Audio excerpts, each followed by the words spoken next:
Всем привет, с вами Феныч.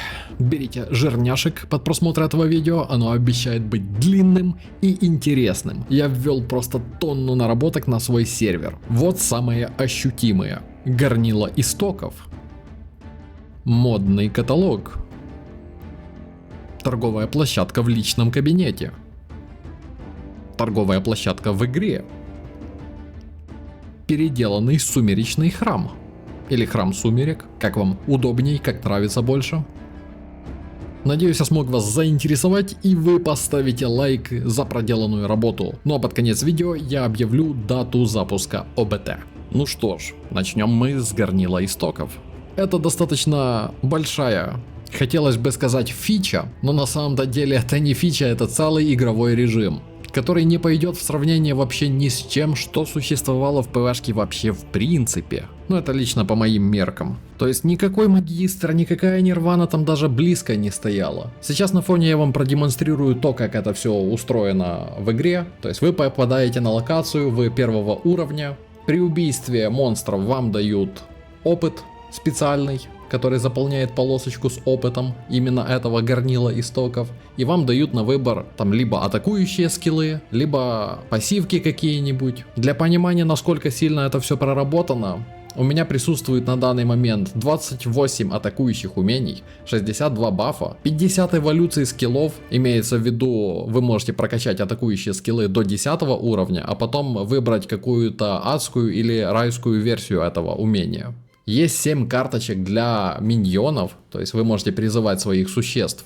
Есть уникальные мифические карточки, 8 штучек. Есть 5 уровней редкости, всяких разных бонусов. И это на самом-то деле достаточно устаревшая информация, то есть я ее фактически зачитал со старого своего поста в телеграм-канале. На самом-то деле всех вот этих вот, по крайней мере, пассивок уже стало намного больше. Активных скиллов я пока что еще не добавлял, но это отдельная задача, я сам прекрасно понимаю то, что нужно больше разнообразия. А больше разнообразия это больше разных всевозможных билдов. А для билдов нужны активные атакующие умения. Как вы понимаете, 28 атакующих умений это в принципе достаточно много, но, как по моим меркам, недостаточно. Вот вы появляетесь, например, убиваете монстриков, повышаете специальный уровень этого режима, на выбор вам дают по очереди атакующие умения и защитные. Вы это все выбираете, то, что вам больше нравится, составляете билд из 5 атакующих умений, под это все набираете специальные пассивки, которые лучше всего подойдут вам под этот самый билд, который вы собрали. Вы можете бегать, собирать там всякие разные сферки, разбросанные по земле. Они своим цветом обозначают крутость бонуса. Так что вы можете получить оттуда эпические, легендарные, мифические, ну и разумеется самые простые там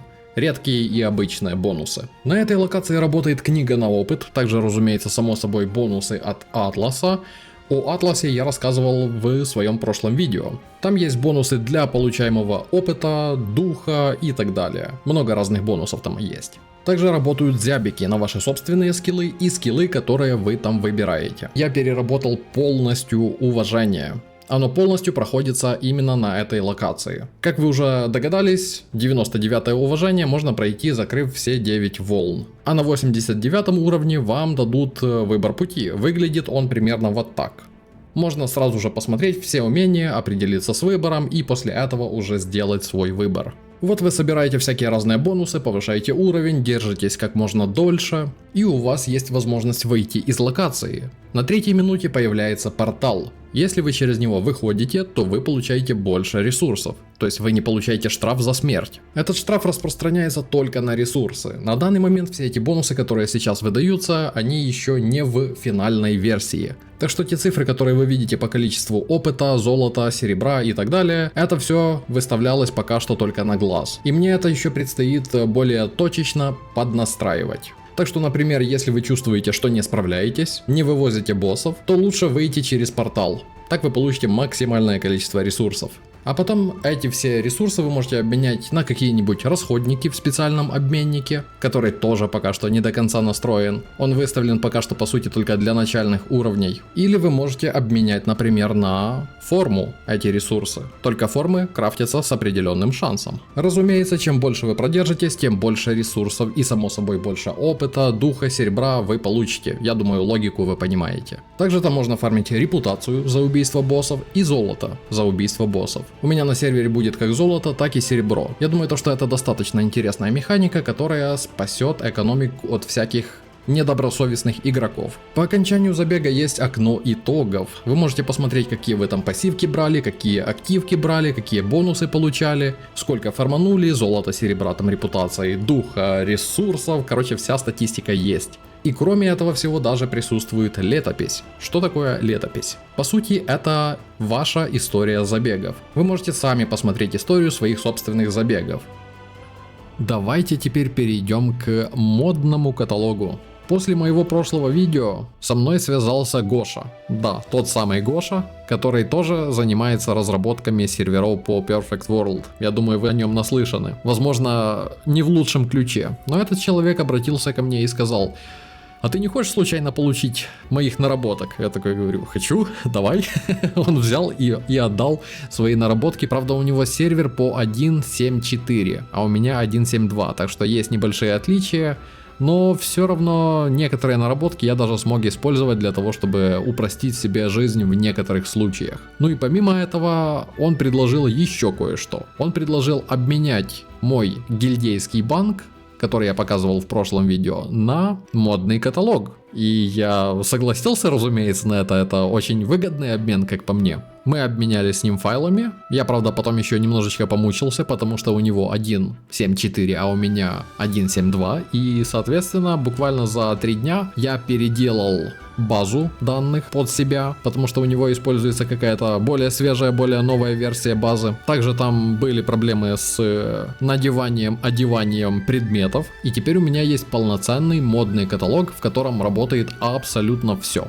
Так что отдельная благодарность Гоше, потому что я в любом случае хотел бы это делать, и скорее всего это заняло бы у меня намного больше времени, нежели несколько дней. Это инфа 100% просто таки. Возможно, есть еще какие-нибудь разработчики, которые хотят как-то посотрудничать, возможно, обменяться какими-то наработками. Я в принципе открыт для предложений, только маловероятно, что у вас будет что-то интересующее меня. Но можно попереписываться, можно обсудить, почему бы и нет.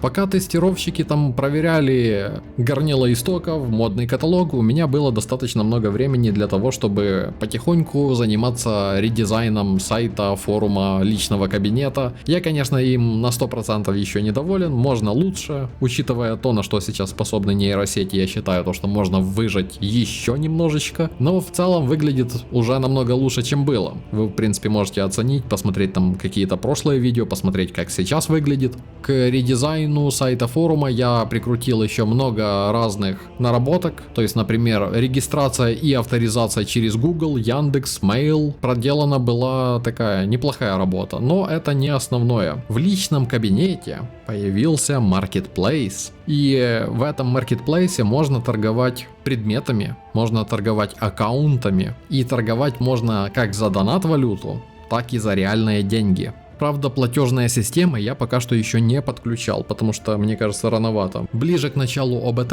я как раз таки это все буду подключать. У меня выписан список того, что нужно еще сделать, так что это доделаю обязательно. Вообще, почему я решил добавлять эту фичу? Есть, в общем-то, несколько причин. В любом случае будут люди, которые захотят как-то зарабатывать деньги на этом. И таких людей, насколько я знаю, очень много, которые хотят как-то зарабатывать. В интернете желательно. Я один из таких людей в прошлом. Заходил на несколько серверов, вот таким образом пытался каких-то денег заработать. В принципе, у меня получалось. Но я так вот, как администратор сервера, прекрасно понимаю то, что от этого отвертеться не получится. То есть в любом случае там найдутся люди, которые зайдут на определенные сайты и будут просто себе продавать, покупать там персонажей или игровую валюту, или какие-то игровые ценности, поэтому я это побороть никак не смогу. А если я не могу это побороть, значит нужно это возглавить. И, соответственно, сделан достаточно удобный маркетплейс, на котором вы можете, не отходя от кассы, покупать нужные предметы или просто аккаунты. То есть зайти, например, можно в специальный вот аккаунт тестовый, посмотреть, что там, какая экипировка, что там в банке, что там в гильдейском банке, если, разумеется, это лидер гильдии продает аккаунт, что там на общем складе, если общий склад есть. Вы получите временный пароль, вы можете войти в игру, правда там все будет заблокировано, то есть вы сможете передвигаться, вы можете просматривать там разные банки и так далее, все пароли будут сброшены из банка и с аукциона, короче, система продумана, система протестирована. Так как я тот самый человек, который помогал некоторым людям покупать аккаунты, я знаю все вот эти подводные камни, и мне было достаточно легко это все реализовать. Я мог даже и не делать вход в игру под тестовым паролем, потому что вся информация о персонаже и так выводится на сайт. Но я решил заморочиться, пусть людям будет просто более спокойно, чтобы они точно видели, что там на аккаунте находится на данный момент. В любом случае, никак навредить этому аккаунту люди не смогут, мы эти подводные камни проработали. А вторая причина это то, что это же будет все не бесплатно. С одной сделки все равно будет идти комиссия 5%. Я, если честно, даже не знаю, будет это выгодно или лучше было бы, конечно, охотиться за теми людьми, которые там на определенных сайтах пытаются что-то купить. Скорее всего, это будет выгодно. Потому что, опять же таки, из своего опыта. Я продавал аккаунты свои собственные когда-то. И их покупали, потом в них еще дополнительно вдоначивали. И, соответственно, получалось так, что там был игрок. Игрок как-то взаимодействовал с игрой. И еще при этом донатил. По-моему, в выигрыше были все. И я то, что получил деньги, и он то, что получил фактически готового персонажа, и администрация, потому что он еще и донатил немалые суммы. Я думаю, то, что такая штука должна быть. Так что скрестим пальцы, будем надеяться, то, что эта схема сработает.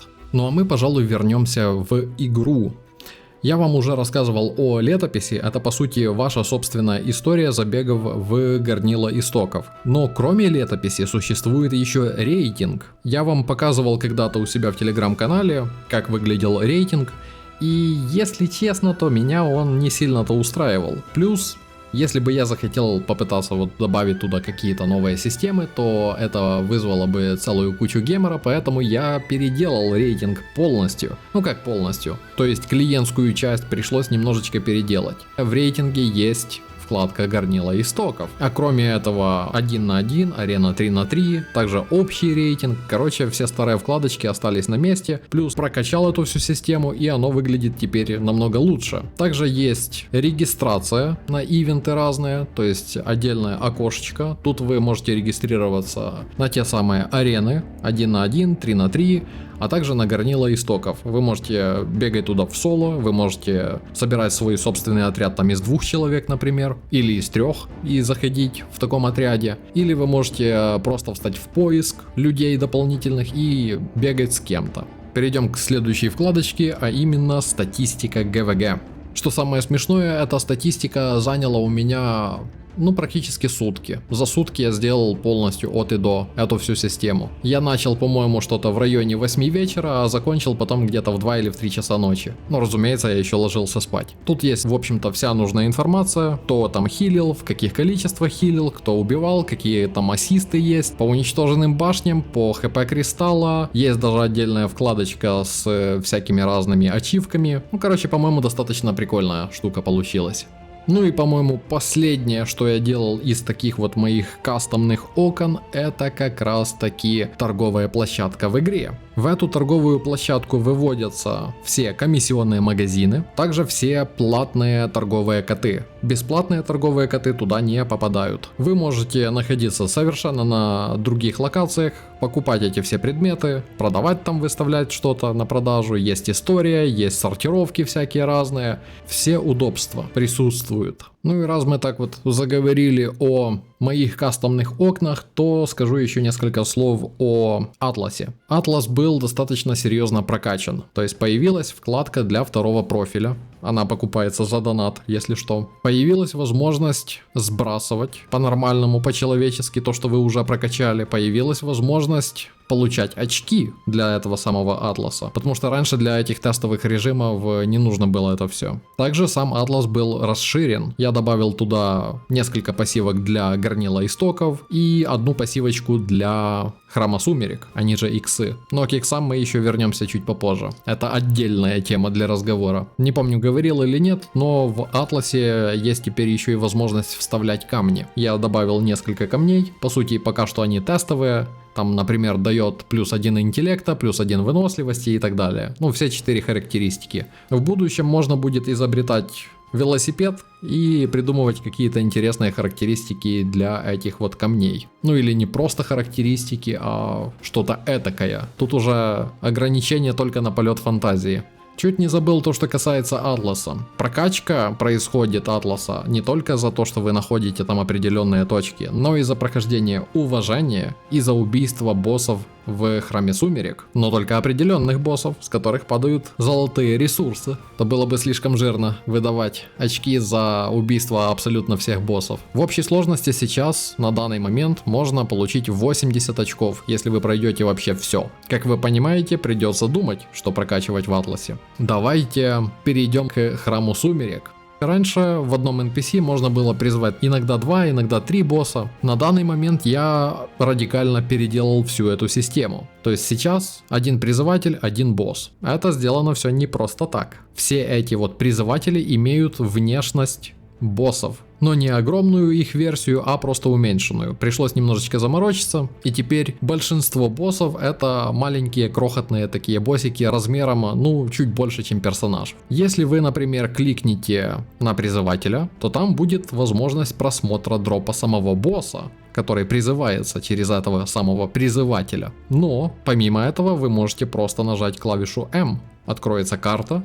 На карте будут стоять точки всех боссов, которые вы увидите на этой карте. Соответственно, вы можете по ним кликать, и у вас будет тоже открываться просмотр дропа. Но и это еще не все. Я пошел еще дальше. У нас теперь существует функция закрепления рецептов. Вы можете подойти к любому котлу или просто к NPC, нажать кнопочку, рецепт закрепится.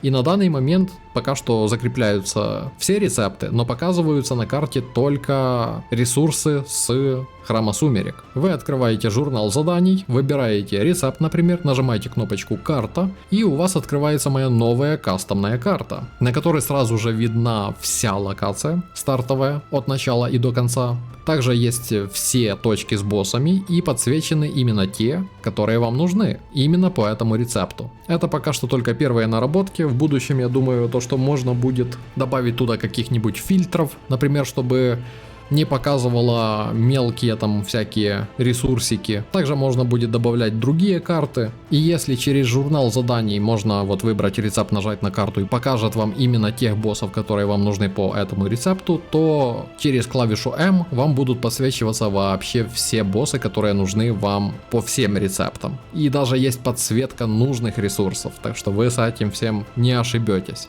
Вся эта система, конечно же, замечательная, но она бы плохо работала, если бы ее не доработал бы я. О чем я сейчас говорю? Вот, например, приходите вы к боссу, и рядом с вами может быть еще 15 человек, например, бьют каких-то других боссов. Очевидно, что босс может вас задебафать или убить какой-то АОЕшкой, но, скажем так, ситуация была бы неприятненькой. Но я разработал новую систему, когда боссы понимают, кто их призвал. И в зависимости от этого они будут дамажить только вас или ваш отряд.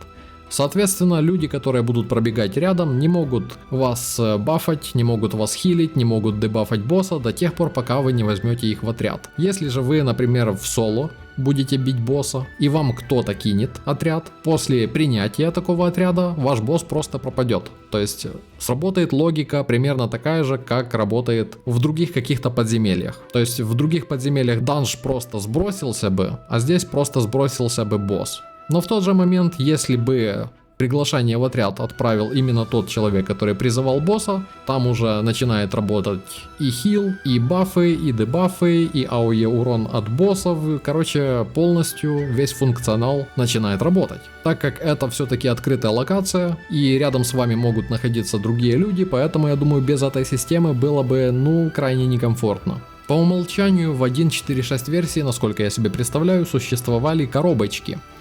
коробочки с миражами, и там можно было их открыть 6 раз в день, имея специальные ключи. Я решил пойти немного дальше, и теперь эти коробочки могут падать с тех же самых боссов, которые и падали, только эти коробочки дают уже не фиксированное количество миражей, а от 1 до 10. И никакие ключи там больше не нужны, и никаких ограничений там больше нет. То есть вы сможете полноценно нормально фармить себе миражи с иксов. Ну а для призыва самих боссов вам нужны будут полики. Эти полики я буду добавлять в награду за арены, в награду за горнило истоков, то есть вы сможете в обменнике просто выменять нужные вам ресурсы. Опять же, вот такие открытые иксы, мне кажется, то, что положительно могут повлиять на то, как люди будут собирать отряды. Захотят ли люди вообще качать твинов для того, чтобы убивать этих самых боссов. Ведь можно же будет просто совместно с другими людьми фармить этих боссов. Это будет намного проще, то есть вы уже пришли на место, там уже кто-то стоит, попросились в отряд, как-то договорились себе совместно их фармить и так далее. Как по мне, так это упрощает немножечко жизнь, а как оно будет на самом деле работать? Надеюсь, так и будет работать, потому что я всячески стараюсь избавиться от твиноводства в игре.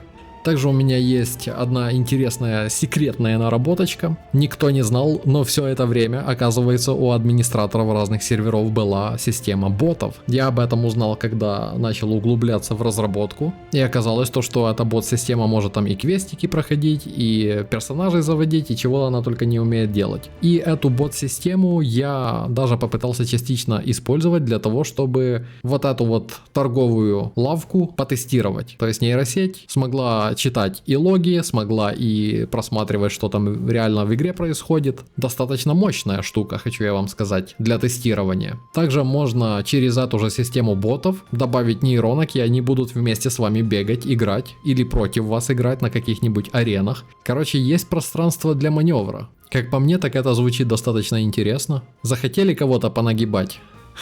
А вас взяли и нагнули и боты.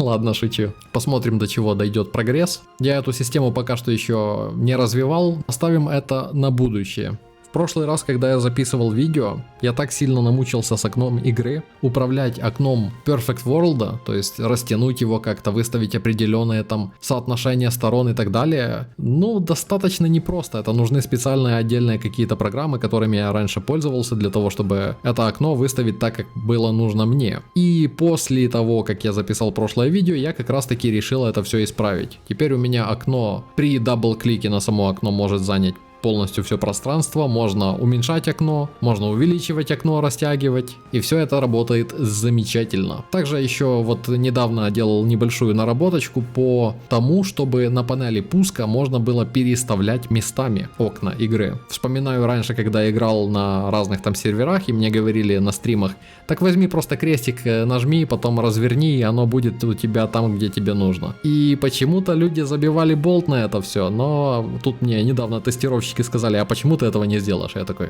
а почему я этого не сделаю? Действительно. Ну и буквально там за пару минут это все поправил.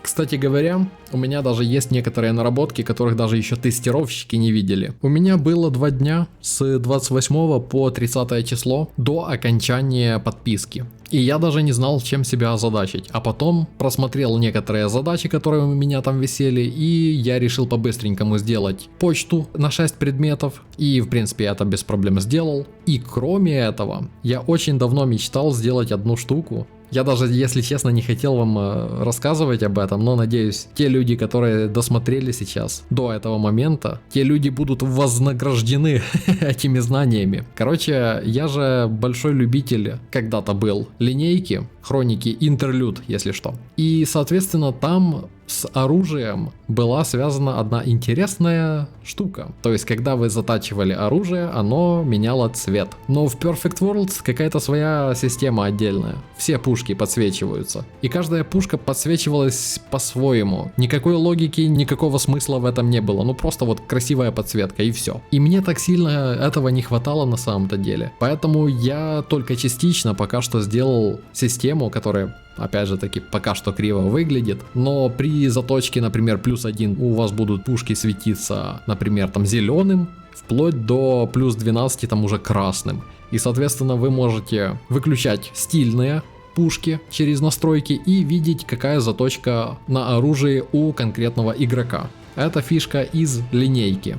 И она, как по мне, очень крутая. После того, как я наконец-то таки доделаю это видео, продлю себе подписку и доделаю эту подсветку. Там мне буквально чуть-чуть осталось. Давайте теперь перейдем ближе к делу. Когда же я тут буду запускать открытый бета-тест? Я отказался от того, чтобы делать отдельный режим для PvP на данный момент. То есть я сконцентрируюсь на том, чтобы доделать существующие PvP режимы. То есть арена 1 на 1, арена 3 на 3, ГВГ, БД. Вот эти вот режимы можно будет доработать, улучшить их и уже после старта ОБТ заниматься другими режимами, которые я тут напланировал. Так что пункт номер 1 это доделать PvP режимы. Также нужно настроить экономику. То есть выставить награды, выставить обменники для всяких разных вот этих режимов, потому что на данный момент у меня выставлено только для начального уровня горнила истоков. Там небольшой обменник у меня есть. И все. Все остальное нужно будет выставлять. После того, как я это все сделаю, нужно будет обязательно арендовать еще один сервер, на котором вы будете играть, потому что мне мой закрытый сервер все равно нужен будет для тестов. Нужно будет все, разумеется, туда перенести все эти наработки, протестировать то, что все перенеслось. Разумеется, пройтись по безопасности.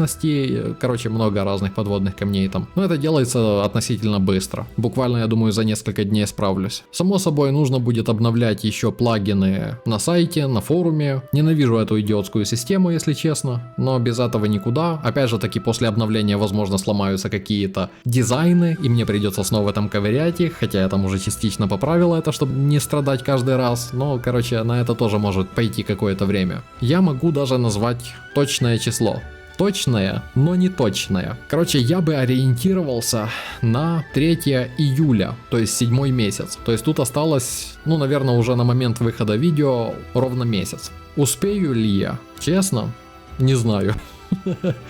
Мне хоть и кажется, то, что осталось-то на самом деле не сильно много всего, но уверенности в этом у меня не сильно много. Опять же таки, как я хочу поступить в этом случае. Так как у меня присутствует сайт, я на него выведу счетчик до старта ОБТ. Ну, разумеется, после того, как ОБТ начнется, то этот счетчик уже будет показывать, сколько идет это самое ОБТ. Изначально я поставлю на 3.07. Но если я вдруг буду не успевать, то, соответственно, мне придется переносить. Мало ли, какие там будут еще подводные камни, сложно сказать. Давайте я еще несколько слов от себя добавлю. У меня на сервере будет медленная прокачка. Контента пока что очень мало. То есть, как вы могли удостовериться, я вам вот показал горнило истоков, там арены, ГВГ, битва династий и по сути все. Особо там ничего у меня больше нету. Поэтому прокачка будет не быстрая. И, соответственно, даже те предметы, которые будут за формы, они, скорее всего, будут цениться. То есть, на начальных этапах, на этапах ОБТ, хоть у нас там будет 5 раз 10 классов, как на 1.4.6, но по шмоту это будет, наверное, скорее ближе к 1.3.6. Потому что если я как-то ускорю вашу прокачку, ускорю фарм, то я просто банально не успею подготовить там обновы, подготовить какой-то контент, поэтому я бы на вашем месте не рассчитывал то, что у меня на сервере будет все очень легко и быстро. По крайней мере, на ранних этапах ОБТ. Как вы уже догадались, на данный момент у меня нету Иния, Луны, Нирваны, ну и так далее. Я, в общем-то, не планирую добавлять эти унылые данжи, потому что просто это скучно. Скорее всего, я буду, наверное, нацеливаться на то, чтобы выставлять в какие-нибудь котлы, обменники, возможность выфармливать все с либо арен, либо с горнила истоков, ну или еще откуда-то, что-то можно будет придумать. Но вот старые данжи я не хочу добавлять. Весь вот этот вот проект я тащил, можно сказать, сам. Нет никаких инвесторов. Деньги также поджимают, поэтому у меня по сути нету других вариантов, кроме как запускать ОБТ. После самого ОБТ вайпов не будет, я такого не планирую делать. Сервер просто перейдет в релиз-версию. Если сервер будет приносить хотя бы 500 баксов в месяц, то мы без малейших проблем доведем этот проект до релиза, чего мне бы очень сильно хотелось. Работы тут еще просто тонна. Просто даже страшно представить, сколько еще этой работы здесь, сколько багов мы сможем совместно найти. Лично я, для вашего понимания, закладываю целый год на то, чтобы завершить стадию ОБТ. Почему так долго? Потому что у меня в планах слишком много всяких разных штук еще распланировано. слишком много разных игровых режимов, которые я хочу добавить. Они будут по проработанности примерно как горнило истоков. Вот вы можете наблюдать на фоне, как оно выглядит, как оно играется, сколько там механик, сколько там, возможно, скрытых механик. Для проработки этого игрового режима, но у меня, наверное, ушло месяца полтора, а то и два, для вашего понимания. Там очень много пассивок. Эти все пассивки мне пришлось делать с нуля. Ну как с нуля? Я брал уже существующие пассивки, делал себе копию, убирал все лишнее и так далее. То, чего не было, разрабатывалось с нуля вообще. Я бы хотел добавить тот же самый Battleground. Или хотел бы добавить браузерные фермы на основе домовладения, то есть домиков. Заходите в домик и там а-ля ваша браузерная фермочка. Сможете высаживать себе какие-то, например, ресурсы, фармить в домах. Ну в таком вот духе. Ну только без такого жесткого доната, который обычно добавляют в браузерные игры. Я уже говорил вам до этого, я человек не жадный, мне просто вот хочется создать что-то этакое, что-то амбициозное, что-то крутое. И, по-моему, у меня сейчас получается. Поэтому я сильно надеюсь, что вы как-то сможете меня поддержать в этом деле. Расскажете там, возможно, друзьям, скинете ссылку на это видео или просто зайдете поиграть. Я всем буду рад. Вам даже не обязательно донатить. Потому что чем вот больше людей будет играть, тем больше вы стимула дадите другим людям играть и донатить. Лично я не рассчитываю на то, что у меня будет какой-то космический онлайн на сервере. Если мы на ОБТ соберем хотя бы 200 активно играющих людей, это будет уже очень хороший показатель. Так что еще раз напоминаю, 3.07. Буду вас всех ждать. Прожмите, пожалуйста, лайки, напишите комментарий, что думаете обо всем то, что услышали. Ну и встретимся с вами уже на начале ОБТ. На этом, пожалуй, все. С вами был Феныч. До скорых встреч.